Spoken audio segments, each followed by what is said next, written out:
Commençons à lire au chapitre 12. Donc 2 Samuel, chapitre 2, verset 12. Et je vous dirai chaque fois là où on reprendra la lecture.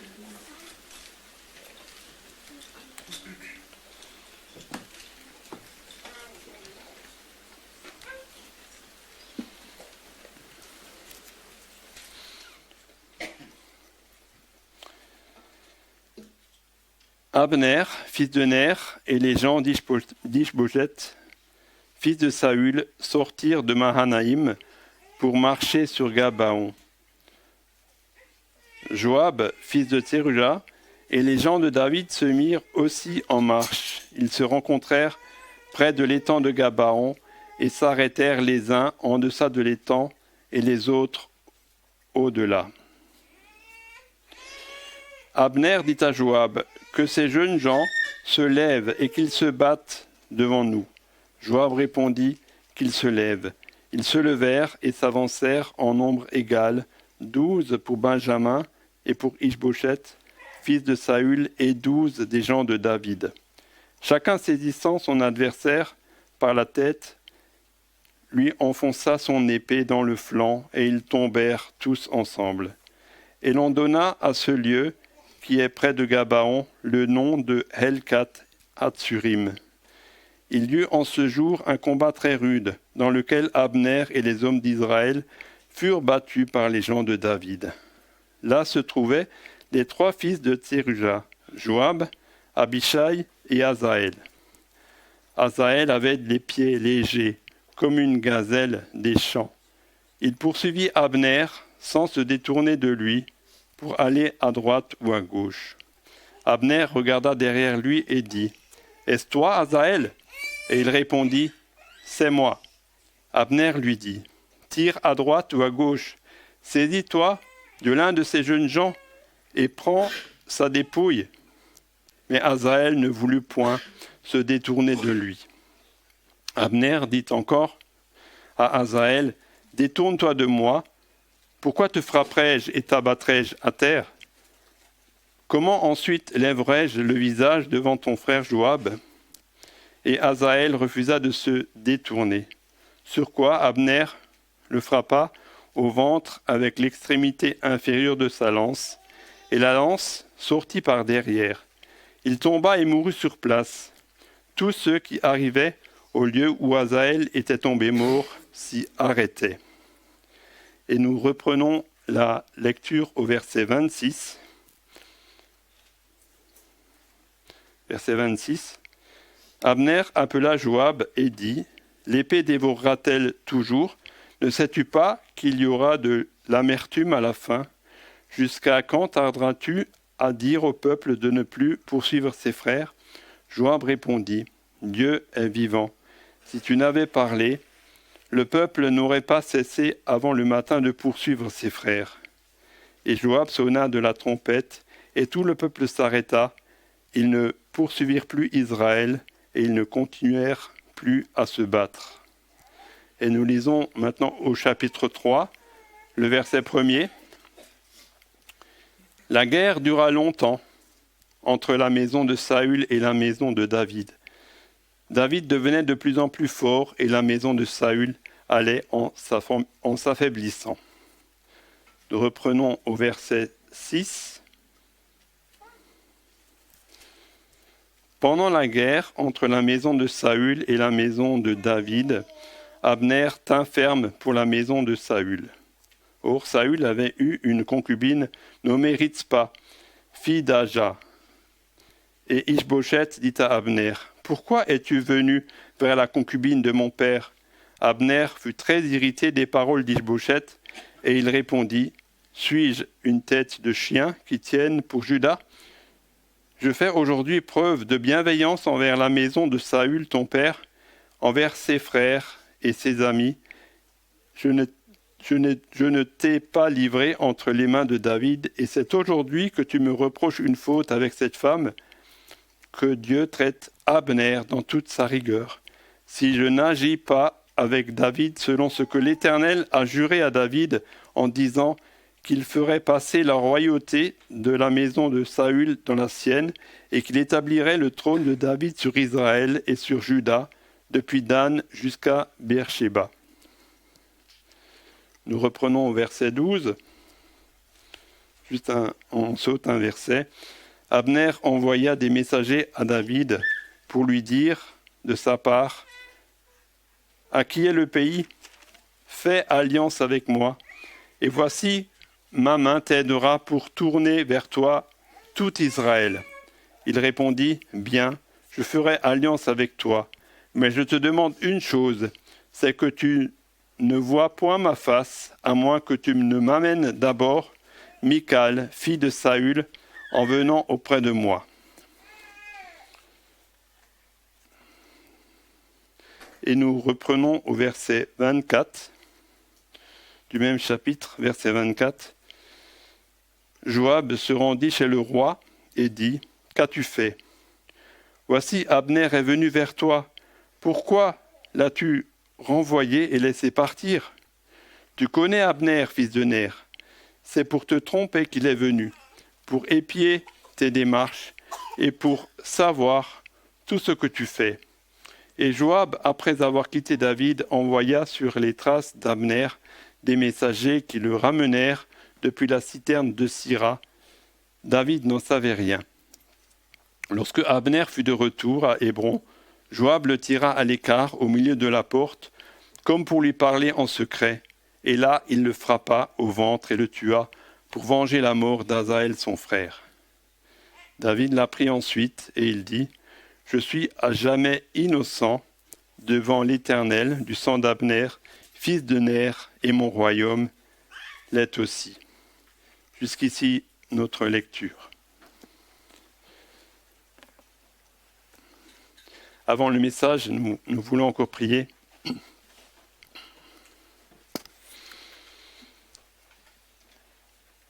Seigneur notre Dieu et notre Père, nous te louons et te bénissons parce que nous sommes dans ta main et nous savons que tu as toutes choses en ta main. Et maintenant que ta parole va nous être prêchée, nous te prions pour que tu ouvres nos cœurs, que tu nous parles à chacun, que tu nous enseignes dans tes voies et que vraiment nous puissions avoir les yeux fixés sur toi et nous attendre à toi.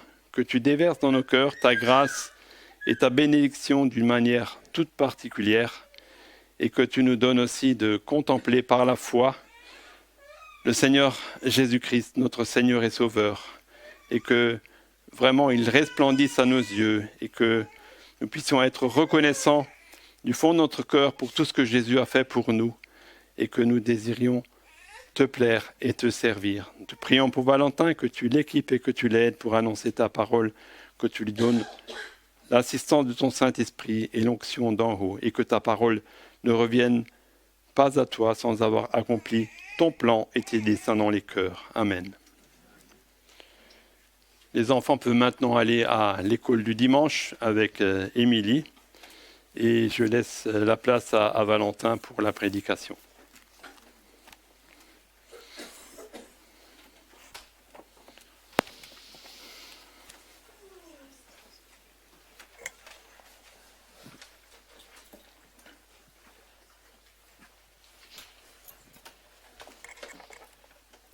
Bonjour à tous.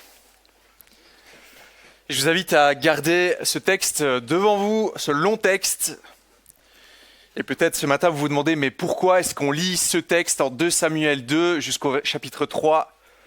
Eh bien c'est parce qu'à la Maison de l'Évangile, on est convaincu que chaque passage de l'Écriture a quelque chose à nous dire et on a simplement commencé le début du livre de 2 Samuel et avant cela même, on a parcouru tout 1 Samuel et on arrive ce matin à ce chapitre 2. Si vous n'étiez pas avec nous, ce n'est pas un problème. On avance et on est convaincu que le Seigneur, par son esprit, veut nous nourrir ce matin.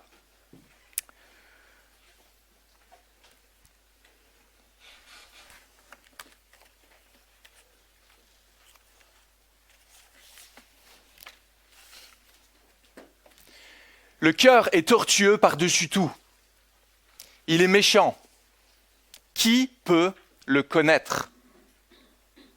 le cœur est tortueux par-dessus tout. Avez-vous conscience de cette réalité présente en chaque être humain? Le cœur marqué par la chute, marqué par le péché. Avez-vous conscience de l'emprise de cette réalité sur l'être humain, aussi bien le croyant que le non-croyant, sur chaque aspect de sa vie, ses réflexions, ses actions, sa manière de vivre, sa manière d'interpréter les événements. Tout cela est marqué par ce cœur, le centre de nos pensées, le centre de ce que nous sommes. Alors nous avons un passage assez long ce matin qui nous montre, qui nous présente plusieurs personnages et qui ont également cette réalité de leur cœur. Et en les observant, nous allons pouvoir déduire les dangers, les conséquences et la tromperie d'un cœur marqué par la chute et voir ce que cela peut produire dans le concret. Donc on va parcourir ça ensemble, on va revenir sur certains événements. Si vous n'avez pas tout compris, c'est pas grave, on va revoir cela ensemble. Nous nous trouvons ce matin après la mort de Saül, le roi voulu par les hommes, un roi selon le cœur de l'homme. Il est mort il y a maintenant 2 chapitres, et David, le roi selon le cœur de Dieu, eh bien maintenant peut enfin accomplir cette mission, devenir le roi. David revient donc depuis le pays des Philistins en Israël et il revient du côté de la région de Juda, à Hébron. C'est ce qu'on avait vu la dernière fois ensemble pour ceux qui étaient avec moi. Il devient roi sur une partie du pays, selon le plan de Dieu. Mais vous vous rappelez ce qui s'est passé d'inquiétant à cette époque, alors même que les gens de Juda viennent faire de lui le roi? Eh bien, de l'autre côté, Abner, fils de Ner, celui qui était l'homme militaire de Saül, place Ish-Boshet, c'est le fils de Saül, comme roi sur la grande majorité du pays. Et là, avec quoi est-ce qu'on se retrouve en Israël? Un monstre à 2 têtes.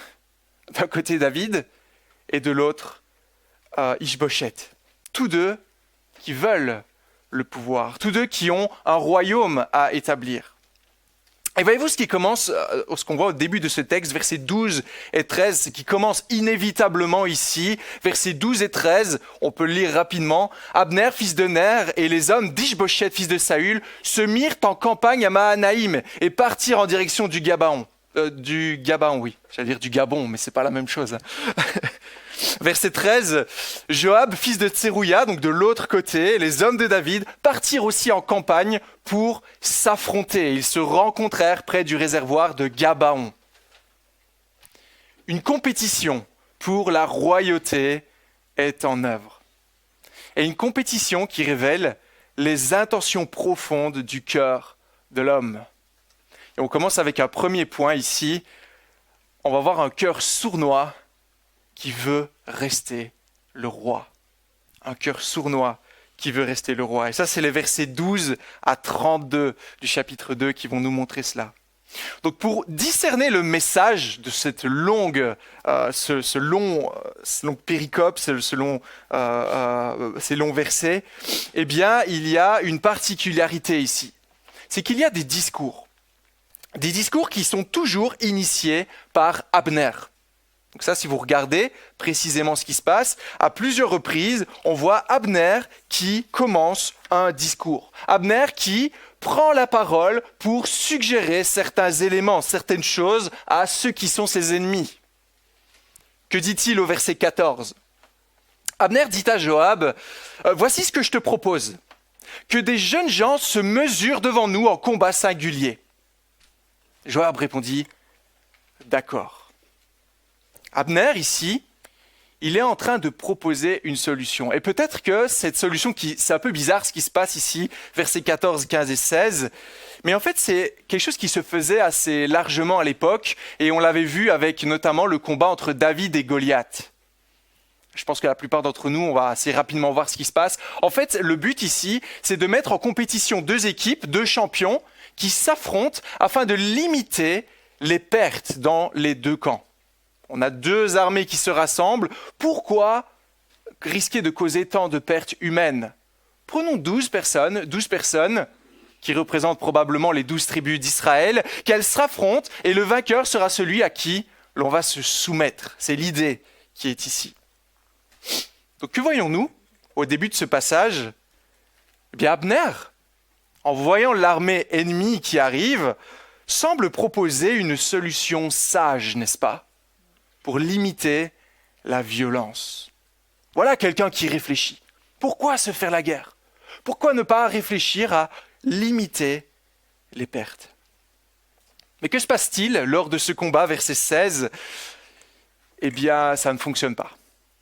Ça ne fonctionne pas. Et de manière assez étrange, on a statu quo, ex aequo, égalité. On ne peut départager les deux côtés de cette manière parce que les 12 jeunes hommes de part et d'autre se donnent la mort au même instant, de la même manière. C'est un peu ici comme si Dieu disait: ce n'est pas à vous, ce n'est pas selon vos arrangements malhonnêtes que l'on va départager mon pays.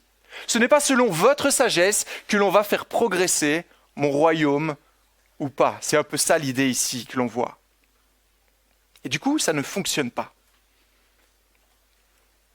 Par contre, que se passe-t-il juste après, verset 17? Eh bien, il y eut en ce jour une bataille extrêmement rude. Parce que lorsque ce principe de vouloir avoir un champion contre un autre ne fonctionne pas, eh bien, les deux armées s'affrontent dans une bataille violente. Et là, Dieu se prononce. Qui est celui qui a la victoire en ce jour? C'est la maison de David qui montre que Dieu est derrière eux. Que se passe-t-il ensuite? Eh bien, Abner tente de prendre la fuite, étant donné qu'il a perdu le combat. Et ce que l'on voit au verset 19 notamment et dans la suite, eh bien, c'est qu'il est poursuivi sans relâche. Poursuivi sans relâche. Et le discours d'Abner ne s'arrête pas là. Au verset 21 ici, regardez ce qu'il dit. Abner lui dit à Asaël qui le poursuivait: écarte-toi à droite ou à gauche, attrape l'un de ces jeunes gens, dépouille son cadavre. Mais Asaël ne voulut pas se détourner de lui. Qu'est-ce qu'il est en train de faire, Abner, ici? Il fait une diversion. Il lui dit: tiens, c'est un billet de 50 qui est sous ta chaise, là? Tu t'es pas fait avoir. Diversion! Pourquoi ne dépouilles-tu pas l'un de ces jeunes gens qui ont probablement des richesses sur eux? C'est ça l'idée. Ah, je me détourne à droite ou à gauche. Je te donne un autre but qui te détourne de ta mission première, qui était d'affronter l'ennemi. Et on voit cette expression qui revient à plusieurs reprises au verset 19. Il poursuivit Abner sans s'écarter ni à droite ni à gauche. Verset 21, écarte-toi à droite ou à gauche. Et il ne se détourna pas, etc. Vous avez compris l'idée.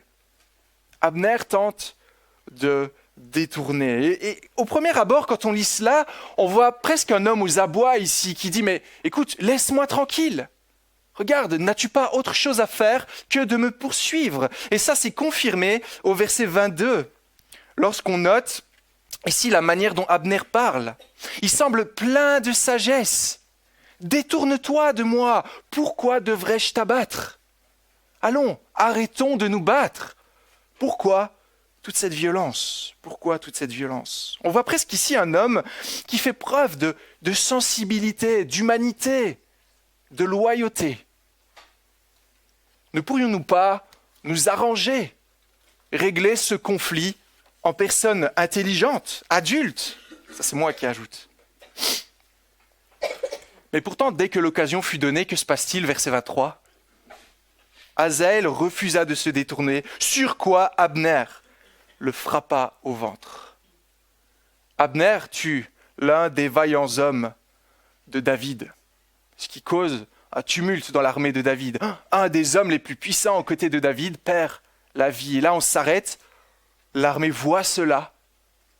Et que font-ils ensuite? Ils continuent de poursuivre Abner sans relâche. Encore et encore. Ils continuent cette mission malgré les circonstances, malgré tout ce qui peut arriver, malgré tout ce qui pourrait les détourner de l'essentiel. Ils continuent. Et là, il y a un dernier discours d'Abner, encore une fois, initié par Abner au verset 26. Abner appela Joab et lui dit « L'épée dévorera-t-elle toujours ? Ne sais-tu pas que nous allons terminer dans l'amertume ? Quand finiras-tu par dire aux hommes de ne plus poursuivre leurs frères ?» Voici des paroles qui semblent à nouveau pleines de sagesse. Allons, si on continue comme ça, il n'y aura jamais de positif dans cette attitude. Arrêtons de nous battre. Nous sommes frères, après tout. On ne peut pas se battre. Ça ne se fait pas. Voici les paroles d'Abner. Et j'ai envie de vous demander à ce stade, quel est votre sentiment en écoutant tout cela ? En voyant l'attitude d'Abner face à l'armée de David. Je vais vous dire le sentiment que moi j'ai eu en lisant la première fois ce texte. Mais qu'est-ce qu'ils ont contre ce pauvre Abner ? Pauvre homme. Ici, c'est un peu comme si tout le monde se liguait contre un pauvre malheureux. Allons, laissez-le tranquille. Il essaye de s'échapper. Et vous ne le laissez pas en partir en paix. On dirait presque ici que les hommes de Joab, les hommes de David sont les mauvais, sont les méchants et poursuivent un pauvre homme. Ils ne le lâchent pas. Alors qu'Abner, lui, semble plein de bon sens, de sensibilité, de sagesse. Il tente de trouver des solutions. Il veut dialoguer. Parlons-en, parlons-en. Il est l'initiateur de tous ces dialogues, alors que les autres, ils ne sont pas là pour parler. Ils sont là pour l'éliminer. N'y a-t-il pas moyen de régler ce conflit de manière intelligente ? Mes chers amis, ne vous laissez pas tromper par ce qu'on est en train de voir ici. Ne vous laissez pas tromper par ces discours. Pourquoi ? Parce que le cœur est tortueux par-dessus tout. Le cœur d'Abner, il est tortueux par-dessus tout. Certes, Abner semble vouloir trouver un arrangement, mais est-ce que c'est réellement le cas ? Est-ce réellement le cas ? Alors, là, il faut revenir un tout petit peu en arrière au premier verset qu'on a lu, le chapitre 2, verset 12. Et j'ai volontairement lu cela très vite pour montrer à quel point on peut être facilement trompé par les événements, par ce que l'on voit. Mais pour comprendre ce que ce texte veut nous dire, il n'y a qu'une seule question à se poser et à laquelle on doit répondre. C'est quoi le seul but d'Abner ? C'est quoi le seul but d'Abner dans ce texte ? Et ceux qui étaient avec moi, la dernière fois, c'était quoi le seul but qu'il avait depuis le début ? Détruire le royaume de David. Détruire le royaume de Dieu. Détruire l'avancée du royaume de Dieu. Lui seul est l'instigateur de cette offensive militaire. On voit ça au verset 12. C'est lui qui met une armée en marche pour faire quoi ? Pour affronter les autres. Il n'y a aucun désir de paix en cela. Mais il y a un désir de conquérir ce qui appartient à Dieu, d'aller contre le projet de Dieu. Et notez, malgré ces propositions, malgré cette apparente sagesse, il ne s'arrête pas, il ne se rend pas, il tente de fuir, alors au final, il s'éloigne quand il voit qu'il n'est plus en position de force. Et on voit cela au versets 30 et 31 du chapitre 2. Et donc, que faut-il comprendre ici, dans cette première partie ? Malgré toutes ces belles paroles, malgré toute cette belle attitude, malgré cette sagesse apparente, malgré cette piété même, on a un homme qui est prêt à tout pour accomplir sa volonté. Sa volonté. Il agit même de manière hypocrite, rusée, sournoise afin d'arriver à ses fins. C'est ma volonté qui compte. Il détourne de l'essentiel. C'est moi le roi. Ne vous y trompez pas, Abner n'a qu'une seule intention, il veut être roi. Et là vous allez dire, mais Valentin, c'était pas Ish-Bosheth, le roi du côté d'Abner ? On va y venir au deuxième point, mais moi je pense vraiment pas que c'est Ish-Bosheth qui est le roi ici, du côté d'Israël. Et on va le voir dans la manière dont il parle ici. Et je sais qu'au début de Samuel, chapitre 1, on avait vu cela avec l'Amalécite qui avait essayé de tromper David en disant « J'ai mis à mort Saül » et où il espérait une récompense sous une forme de fausse piété. Mais ici, c'est bien plus grave ce qui se passe. On a une direction différente parce qu'on a des hommes prêts à tout pour éliminer le royaume de Dieu. Prêt à tout, prêt à revêtir une apparence pour aller contre son projet. Et donc, il me semble que c'est la raison qui explique le zèle de l'armée de David, qui pourchasse Abner sans relâche. Pourquoi font-ils cela ? Parce que c'est l'ennemi numéro 1. Il faut le détruire, coûte que coûte. Mais ce n'est pas tout ce qu'on voit ici. Vous allez voir à la fin, j'espère que ça va prendre forme pour vous. Je vous invite à un peu de courage. Ici, on arrive au deuxième point, on voit un deuxième aspect, un cœur malhonnête qui ne cherche que son intérêt. Donc on regarde ici le cœur de l'homme et on a vu un aspect, maintenant voyons un autre aspect, c'est au chapitre 3, versets 1 à 11 ici dans ces lignes. On arrive ici dans la structure de cette histoire, la structure plus large, à un point culminant voulu par l'auteur. Donc en fait, normalement, la section, elle va du chapitre 1 au chapitre 4, et on a un point culminant que l'auteur veut nous amener. Et on le trouve ici au verset 1er, donc on va le lire. Qu'est-ce que l'auteur veut mettre en avant ? La guerre dura longtemps entre la maison de Saül, la maison de David. La maison de David devenait de plus en plus forte, mais la maison de Saül allait en s'affaiblissant. Qu'est-ce que l'auteur veut dire ? Et ça, c'est ce qu'on a vu la dernière fois, eh bien que c'est Dieu qui est le maître de l'histoire. Que même si les apparences semblent nous dire le contraire, David n'est pas roi sur tout Israël directement, eh bien c'est Dieu qui a accompli son projet selon sa volonté. C'est lui qui fait germer la graine. C'est lui qui fait pousser. Même si nous ne savons pas comment. Et notez ici au passage la manière dont la maison de David, dont sa royauté s'ancre, se fortifie, versets 2 à 5. Vous avez vu ce qui est particulier ? C'est pas par le nombre de chars, de boucliers, par le nombre de serviteurs, mais c'est par quoi ? Le nombre de fils. Le nombre de fils. 6 fils naquirent de David à Hébron, ce lieu symbolique qu'on a aussi parlé la dernière fois, là où David est sacré roi sur Israël, là où le projet de Dieu prend son envol avec un homme selon le cœur de Dieu, eh bien nous voyons David qui a 6 fils. Il établit sa descendance par 6 hommes. Mais il y a un écho dans ce texte-là. Et c'est important de noter ce qui se passe aussi. Regardez le verset 6 maintenant. Pendant la guerre entre la maison de Saül et la maison de David, Abner devint fort dans la maison de Saül. On a à peu près le même langage ici. David devient fort, mais là on a Abner, pas Ish-Bosheth, Abner qui devient également fort. Comment cela ?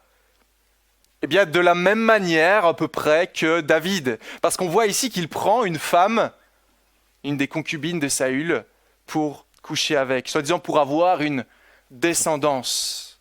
Redonner une descendance au mâle. Voilà quelle est la volonté d'Abner à ce stade. Et là, eh bien, Ish-Bosheth, le roi, avec des grands guillemets, il l'apprend. Il apprend cela. Et il fait des reproches à Abner. Il n'avait pas à faire cela.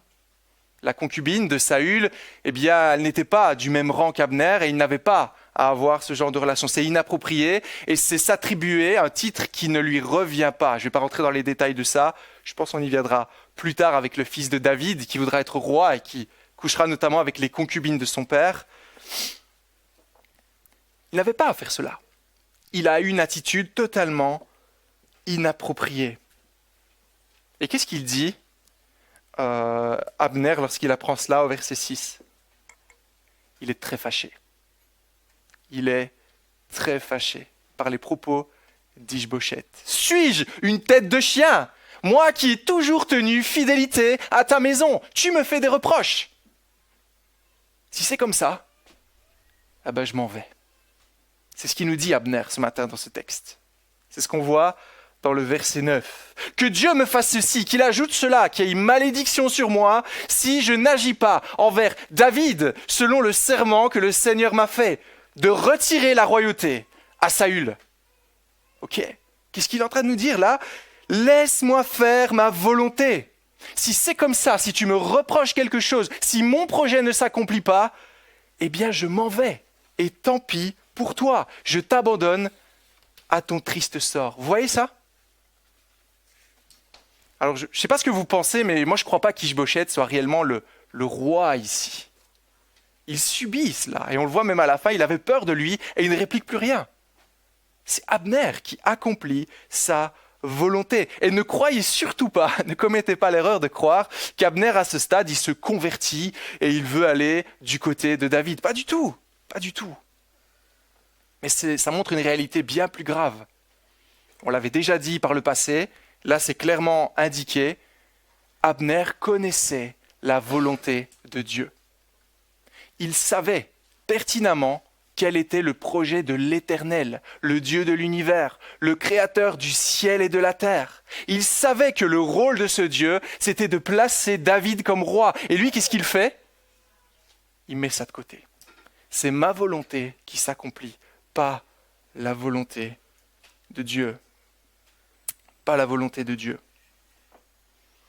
Et là, on pourrait se dire, mais comment est-ce possible même de pouvoir dire cela? Comment est-ce possible qu'alors qu'on connaît sciemment la volonté de Dieu, on décide de ne pas y obéir?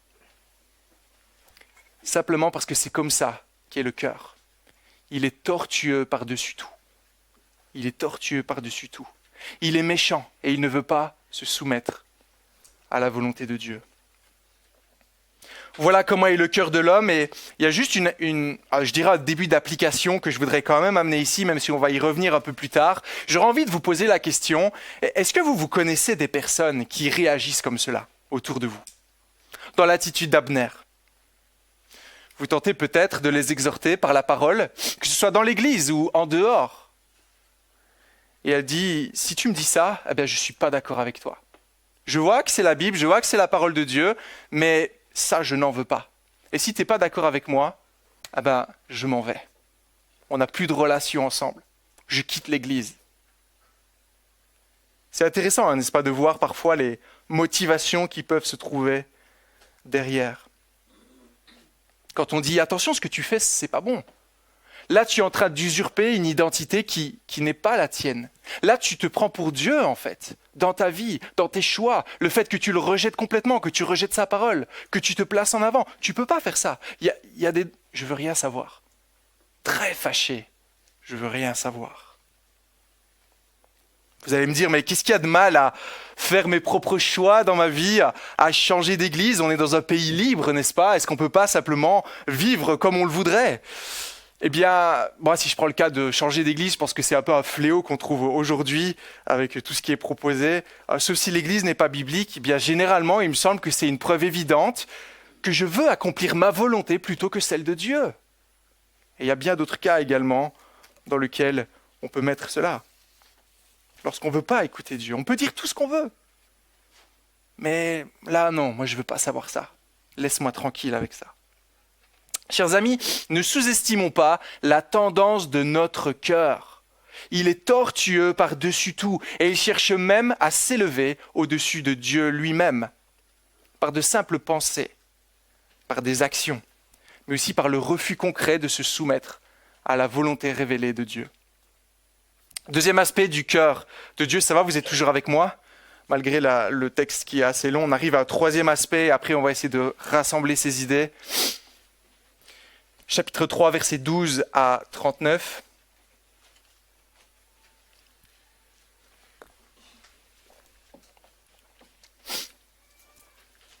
L'épreuve révèle la réalité de nos cœurs. L'épreuve révèle la réalité de nos cœurs. Je me demande si c'est ce point-là que j'ai noté sur vos feuilles, je l'ai peut-être modifié. Sur ma feuille, je l'ai modifié, mais c'est pas grave. Alors la dernière partie ici, chapitre 3, versets 12 à 39, au premier abord, elle paraît un peu plus complexe. Car voyez-vous ce qui se passe de surprenant au verset 12? On l'a lu ensemble. Eh bien, Abner envoya des messagers à David pour lui dire « À qui appartient le pays ? Encore, conclus une alliance avec moi et je ferai en sorte que tout Israël se rallie à toi. » Qu'est-ce qui se passe ici au verset 12? Tout d'un coup, Abner veut s'allier à David. Celui contre qui il était tellement opposé, celui duquel il ne voulait rien savoir. Et là, on se dit, mais qu'est-ce qui se passe ici? On a un changement de tempérament et on est un peu perdu. Abner semble maintenant ouvert à faire alliance avec David. Alors j'aurais voulu peut-être vous expliquer s'il y avait eu un temps de latence ou autre, mais je ne sais pas, les données ne le disent pas, rien ne le dit. Si c'est le jour d'après, si c'est 3 ans après, on ne sait pas. Mais lui qui était si mauvais au départ, semble tout d'un coup changer progressivement d'attitude. Et même si tout n'est pas clair à la suite de ce qu'il nous a dit avec Ish-Bosheth, je vais te quitter pour aller auprès de David, nous on aurait tendance à se dire, mais attention, méfiance, parce qu'il est tourciveux. Vous dites tourciveux? En fait, j'ai la petite... Non, vous dites pas tourciveux, ça c'est du wallon. il est tortueux? Tortueux. Ouais, c'est ça, retors. Pour la petite histoire, quand j'ai noté le premier point de cette prédication, j'avais dit tourciveux, et quand j'ai voulu regarder l'orthographe, il m'a dit que c'était pas français en fait. Donc c'est un belgicisme, c'est bien, ça m'a un peu d'exotisme. Il n'est pas clair, Abner, dans ses intentions. On aurait de quoi se méfier de lui, n'est-ce pas? Et pourtant, dans cette pseudo-alliance, est-ce que tout se passe bien, alors que David, même lui, semble l'accueillir? Viens, faisons alliance ensemble. Regardez le verset 24 et 25. Joab se rendit chez le roi et dit « Qu'as-tu fait? Abner est venu te voir. Pourquoi l'as-tu laissé partir et s'en aller librement? Tu connais Abner, fils de Ner, c'est pour te duper qu'il est venu. » Jusque-là, on le suit. Ah oui, il faut faire attention, là, il y a quelque chose qui se passe qui n'est pas normal. Mais c'est vraiment vers cela, maintenant, que la narration nous conduit. Vous voyez, ici, dans cette partie de texte, on ne nous invite pas à spéculer sur les bonnes intentions d'Abner, mais à se dire pourquoi, tout d'un coup, Joab agit comme cela. Parce que qu'est-ce qu'il fait par la suite, Joab? Il décide de devenir lui-même le maître, et il décide de tuer lui-même Abner. Là où Joab a bien commencé, zélé pour le royaume de David ou zélé pour le royaume de Dieu, nous voyons maintenant une réalité qui change, mais dans le sens inverse. Là où Abner devenait meilleur, Joab lui devient mauvais. Et il agit contre la volonté même du roi, et on voit ça à la fin du verset 26. Il agit à l'insu de David, à l'insu de son roi, à l'insu de celui auquel il a prêté allégeance, auquel il a juré d'obéir. Tout d'un coup, il met David de côté et il accomplit sa volonté. Et c'est ça qui doit nous interpeller maintenant. Pourquoi fait-il cela? Pourquoi fait-il cela? Et là, le texte y répond. Pourquoi est-ce qu'il tue Abner, Joab? Pour quelle raison? C'est le verset 27, je pense qu'il le dit. Pour venger la mort de son frère Azaël. Ok?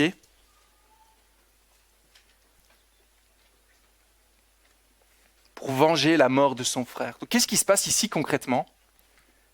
La mauvaise attitude d'Abner, le péché d'Abner, le mal qu'il a fait envers Joab, cette souffrance qu'il lui a causée en tuant son frère, révèle en lui la réalité de son cœur. Et quelle est-elle, la réalité du cœur de Joab? Son cœur est tortueux. Son cœur est tortueux. Et à cause de cette souffrance qu'il a vécue dans le concret de son épreuve, eh bien le péché de son cœur s'exprime. Le péché de son cœur s'exprime. Je vous avais déjà fait l'illustration du citron, n'est-ce pas? Si vous coupez un citron en deux et que vous l'écrasez, qu'est-ce qui sort du citron? Du jus de pomme? Non, du jus de citron. Pourquoi? Parce que c'est un citron. Quand on presse le cœur humain, quand on presse l'homme pécheur, qu'est-ce qui sort de lui? Le péché. Pourquoi? Parce qu'on est pécheur. Dans le concret de son épreuve, il agit d'une manière qui correspond à la réalité de son cœur. Et à nouveau, que se passe-t-il? J'aurais envie de vous dire là, c'est à vous de me le dire ce qui se passe. C'est plus Dieu qui conduit tout d'un coup, mais c'est Joab. Et c'est la même racine qu'Abner auparavant. Joab devient le roi et il bypasse même David, tout comme Abner a bypassé Ish-Bosheth, celui auquel ils ont fait allégeance tous les deux, ceux qu'ils ont peut-être se sont battus pour. On voit ici deux hommes qui semblent tout d'un coup équivalents et on voit ici la désapprobation violente de David à la fin de ce texte. Quand David l'a pris, verset 28, il dit « Je suis pour toujours innocent devant le Seigneur du sang du fils d'Abner ». Et après, il y a toute une complainte à nouveau que David fait sur cet homme, parce qu'il n'est pas d'accord avec ce qui a été fait, même si Abner était son ennemi. Ce n'est pas comme ça qu'on agit dans le royaume de Dieu. C'est ce que se disait David.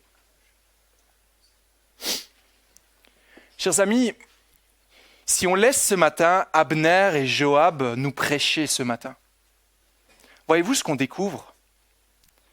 On découvre des hommes tordus, prêts à toute forme d'hypocrisie, de paroles, d'actes complètement tordus pour rester ou devenir roi à la place de celui qui a en fait été désigné par onction, David.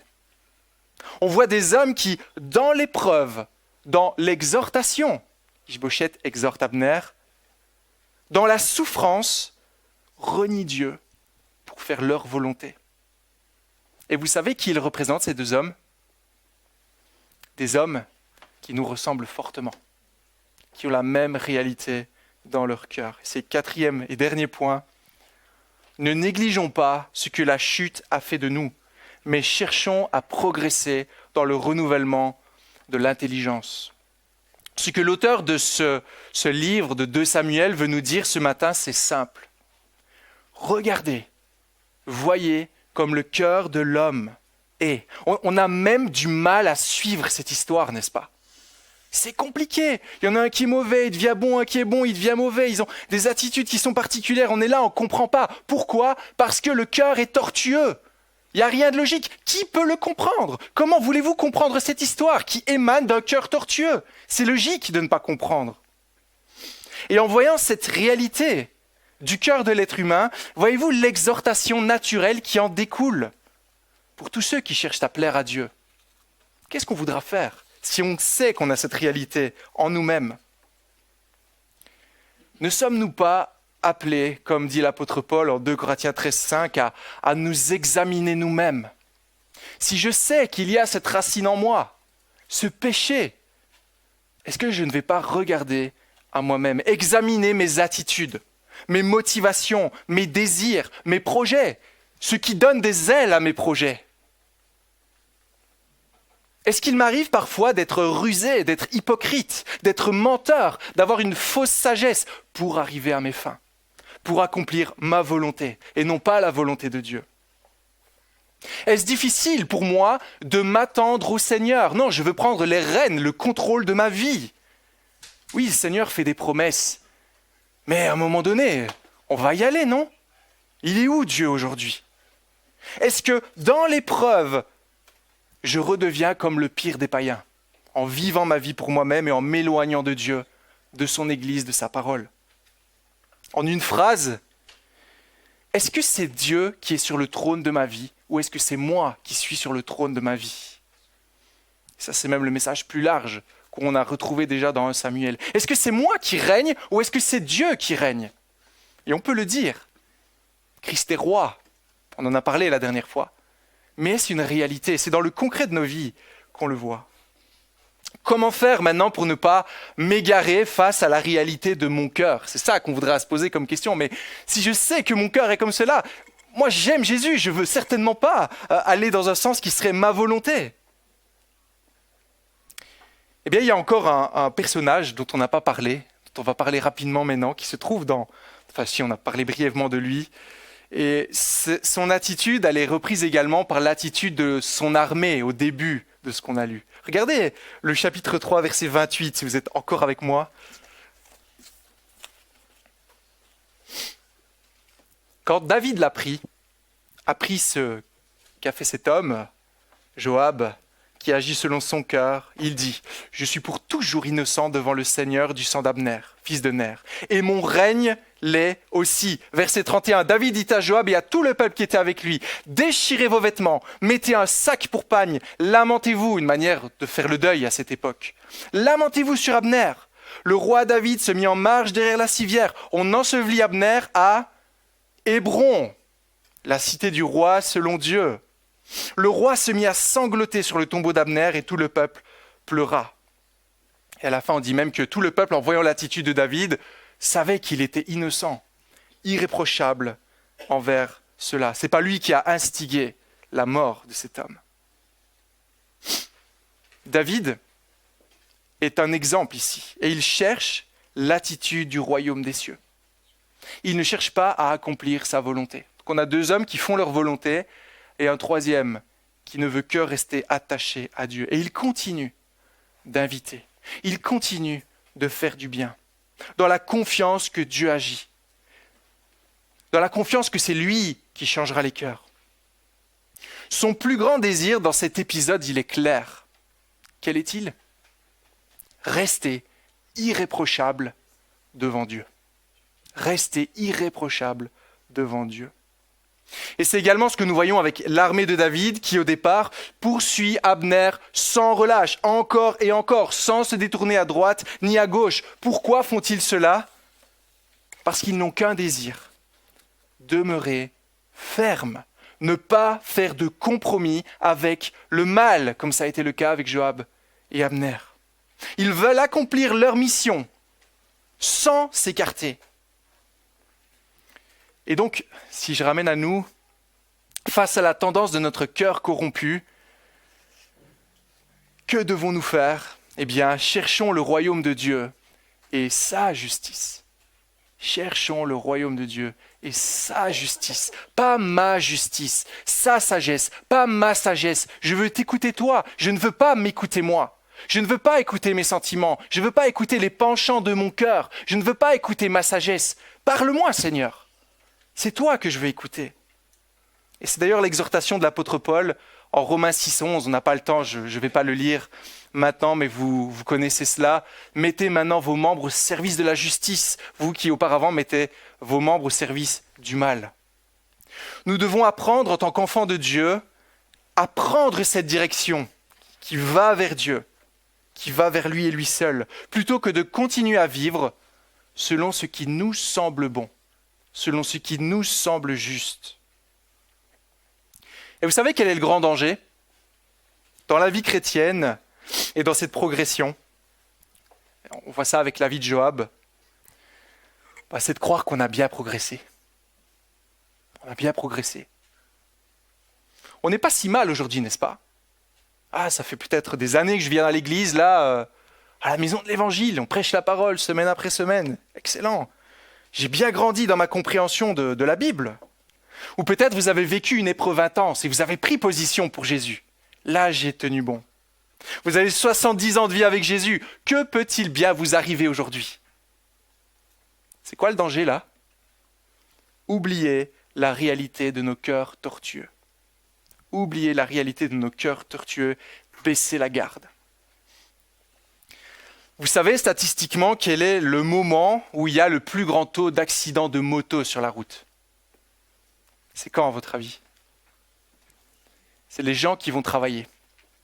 Quand on va au travail. C'est pas en balade, c'est pas quand on va sur circuit, c'est quand on va travailler. Pourquoi? Parce qu'on connaît le chemin. On connaît le chemin, on le fait tous les jours. Le matin, le soir. Les yeux fermés, on pourrait y aller. J'ai un ami qui a vécu ça. C'est ce qu'il m'a dit. Je connaissais le chemin sur le bout des doigts. Il y avait une file, j'ai dépassé tout le monde et il se retrouve sans bras ni jambes le lendemain à l'hôpital. Parce qu'il a fait un accident grave. Véridique. Nous connaissons le chemin de l'église, n'est-ce pas? On y va tous les dimanches, même le mercredi. On connaît tout cela, on connaît l'évangile. Et du coup, on prend des risques. Et du coup, on baisse la garde. Et la réalité de nos cœurs, parfois prend le dessus sur nous. Vous voyez ce que je veux dire ou c'est pas clair? Prenons garde à cela. Je me rappelle quand j'étais à l'Institut biblique, on avait parfois une journée de prière. On faisait ça une fois par année, c'était même peut-être 2 fois par année, où du matin au soir, on priait pour divers sujets liés à l'Institut et autres. Et c'était un moment vraiment béni. Et à la fin de ces moments-là, il y avait toujours un professeur qui venait et il disait « Faites attention ». Parce qu'après avoir passé un moment tellement haut, tellement proche de Dieu, je ne sais pas si je peux parler comme ça, tellement, où on était tellement dévoué au Seigneur, où on est sur un petit nuage, parfois la réalité de nos cœurs vient comme un trac qui nous percute. Et le péché ressurgit pour nous décourager. C'est le cas aussi après le baptême. Parfois je le dis, quand des personnes passent par les eaux du baptême, fais attention. Parce que quand on prend position devant tous pour Jésus, qu'est-ce qui se passe après? Pourquoi est-ce que je suis tenté? Pourquoi est-ce que je suis tant retourné en arrière? On doute, on craint. La réalité de notre cœur qui revient en avant, on baisse peut-être la garde. Après avoir prêché un sermon avec zèle, pour ceux qui enseignent, pour moi-même, le dimanche après-midi, avec quoi est-ce qu'on nourrit nos pensées?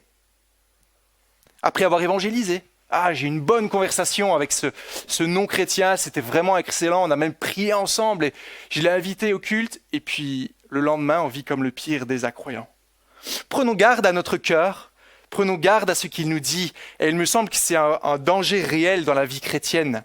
On sous-estime souvent à quel point le péché est ancré et peut nous diriger loin de Dieu. Prenons garde de nous croire arrivés et de baisser la garde.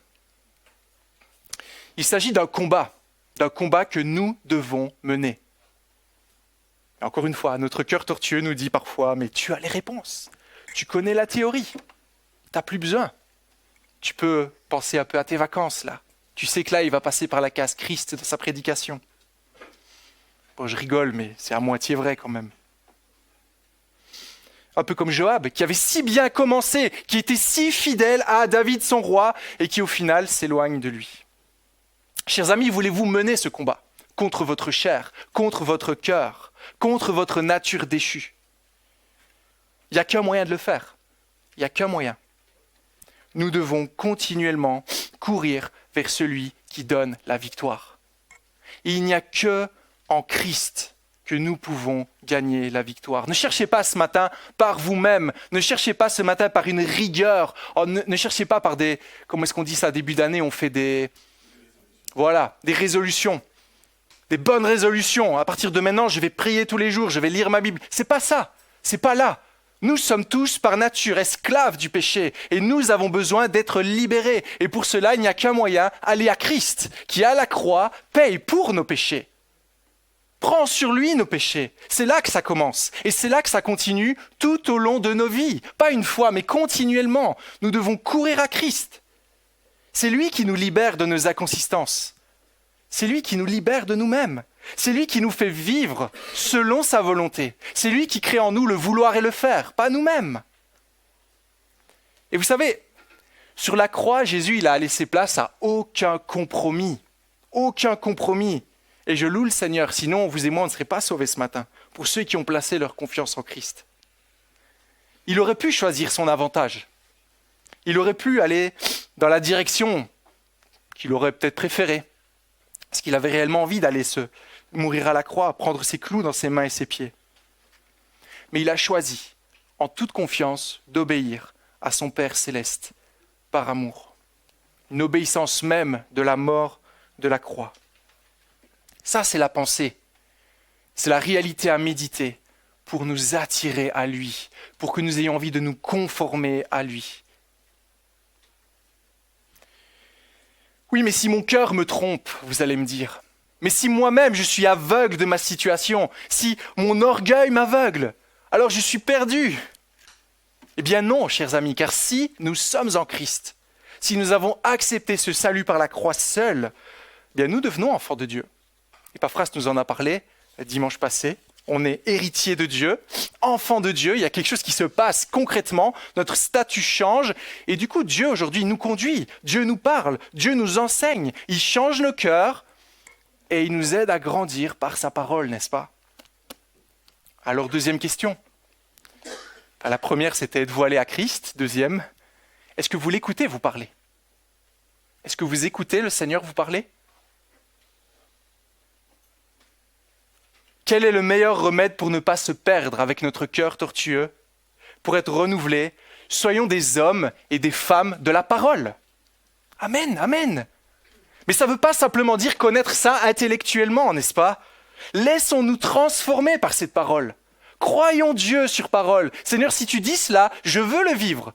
Même si ça ne va pas dans mon sens, même si humainement parlant, ça me semble fou. C'est toi qui es le roi, ce n'est pas moi qui suis le roi. Vivons-la. Prenons Dieu au mot. C'est toi qui fais ces promesses. C'est pas moi. On aura envie de regarder toutes les promesses de Dieu. Et là, ça peut amener à la tension dont on a parlé au départ. Beaucoup désirent tant vivre la vie chrétienne aujourd'hui.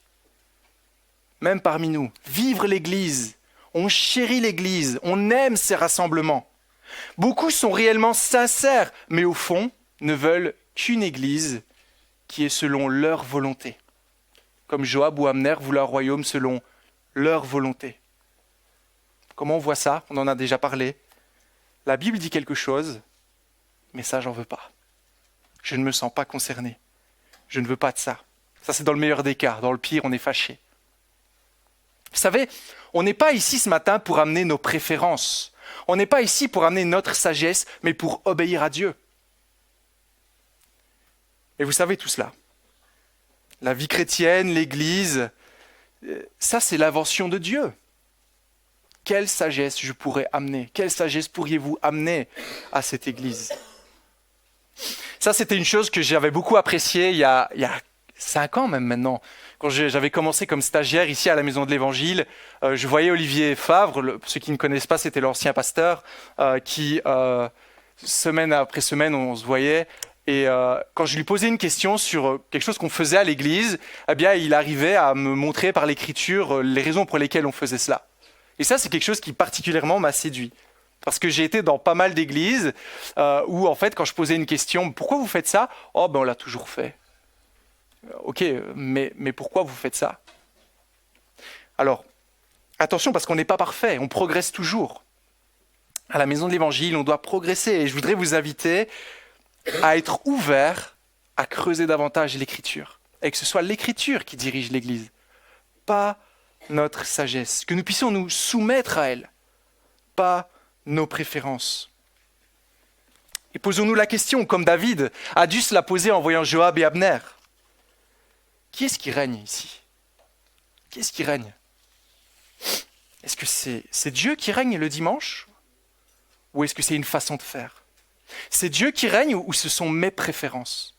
C'est la volonté de Dieu ou mes affinités, mon style, mon choix? Vous allez me dire, oui, mais sur beaucoup de sujets, il y a la liberté chrétienne. Amen. Mais parlons-en, Bible ouverte. Et l'Église, pourquoi j'insiste tant avec ça? C'est parce que l'Église, elle a une grande mission aujourd'hui, qui est vraiment difficile. C'est de maintenir la vérité de l'Évangile dans un monde de mensonges. Je suis un peu cash ce matin, je suis désolé. Je sais qu'il y a des personnes qui arrivent pour la première fois, elles vont se demander qu'est-ce qui se passe. Mais je veux prêcher aux enfants de Dieu ce matin et je pense que c'est important. Pourquoi c'est difficile de maintenir la vérité dans ce monde? Paul l'a dit.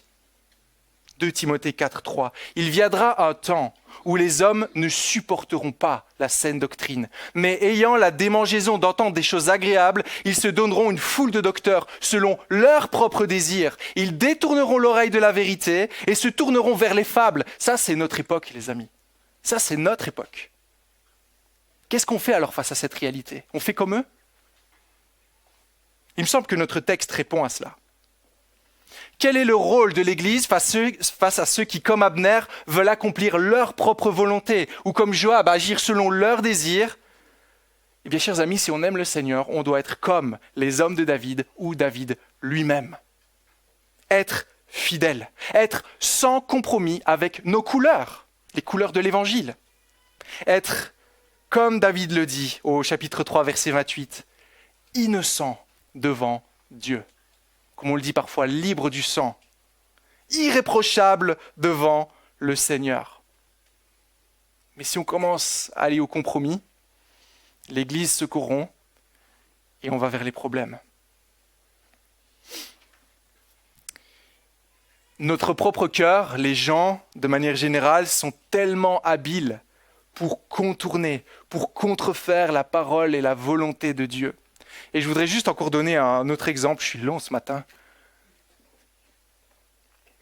Un exemple aujourd'hui qui est parfois difficile, c'est celui de l'œcuménisme. L'œcuménisme.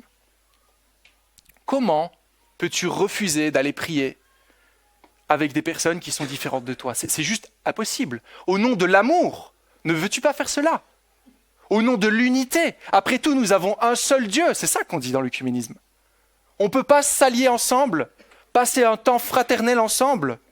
Ne pouvons-nous pas louer Dieu ensemble dans la paix? N'est-ce pas ce que nous cherchons tous? N'est-ce pas ce que l'Évangile met en avant? Vous savez comment je me sens parfois à côté de tel discours? Sans cœur, sans amour. Je me sens un peu comme les hommes de David. C'est vous les méchants, comment est-ce que vous pouvez être séparés? Comme cette personne il y a 4 ans qui est rentrée dans cette salle de culte et qui voulait prier. Elle voulait prier, elle était musulmane. Elle m'a dit, il pleut dehors, est-ce que je peux prier dans votre lieu de rencontre? Et je lui ai dit, non, car nous ne sommes pas d'accord avec vos convictions. Et Léa, elle m'a dit, mais moi je pensais que vous les chrétiens deviez faire preuve de tolérance et d'amour. Qu'est-ce qu'il a dit Jésus? Ne croyez pas que je sois venu apporter la paix sur la terre. Je ne suis pas venu apporter la paix, mais l'épée. Je suis venu mettre la division entre l'homme, son père, la fille et sa mère, la belle-fille, sa belle-mère. L'homme aura pour ennemi les gens de sa maison. C'est quoi le point de Jésus ici? Verset 37 de Matthieu 10. Celui qui aime son père ou sa mère plus que moi n'est pas digne de moi. Celui qui aime son fils ou sa fille plus que moi n'est pas digne de moi. Celui qui ne prend pas sa croix et ne me suit pas n'est pas digne de moi. Celui qui conservera sa vie la perdra. Celui qui perdra sa vie à cause de moi la retrouvera. C'est Jésus qui parle comme ça. Et parfois, on a des personnes qui nous déstabilisent. Des personnes pleines de sagesse, qui semblent avoir plus d'amour que nous, mais qui font diversion pour tromper notre vigilance. Mais comment voir si réellement nous l'aimons? Comment on fait pour voir si réellement on aime Jésus? Est-ce que tu lui es fidèle? Est-ce que tu l'écoutes quand il te parle? Ou est-ce que tu accomplis ta volonté? Est-ce que tu cherches à lui obéir dans l'assemblée de Dieu? Ou est-ce que tu prends ce qui t'intéresse pour bâtir ton propre royaume? Il y a encore l'exemple de Jésus avec les pharisiens, mais je vais passer ça, il est trop tard. Son attitude face aux pharisiens, qui connaissaient la loi, qui disaient amener le royaume de Dieu. Vous connaissez cela. Sépulcre blanchi, serpent. Alors, chers amis, oui, soyons pleins d'amour, pleins de bienveillance, accueillons les perdus, n'oublions pas l'évangile de Jésus-Christ. Progressons ensemble pour bâtir le royaume de Dieu, mais n'oublions pas, le cœur de l'homme est tortueux par-dessus tout. Il est méchant. Qui peut le connaître? Ça, c'est Jérémie 17. Et qu'est-ce qu'il dit, le verset suivant? Qui connaît ça? Moi, l'Éternel, j'éprouve les cœurs, je sonde les reins pour rendre à chacun selon ses voies, selon le fruit de ses œuvres. La parole seule peut éprouver nos cœurs. Dieu seul connaît la réalité de nos cœurs. Et la seule question, c'est est-ce qu'on aime Jésus ou pas? Est-ce qu'on veut lui obéir ou pas? Alors prions que Dieu fasse son œuvre dans notre vie, parce que je pense que c'est là que ça commence. Dans notre Église, qu'il brise notre volonté. Et tenons bon dans cette génération avec l'aide de Christ, pour que ce soit lui qui règne, que ce soit lui qui établit son royaume. C'est ça le plus important. Amen.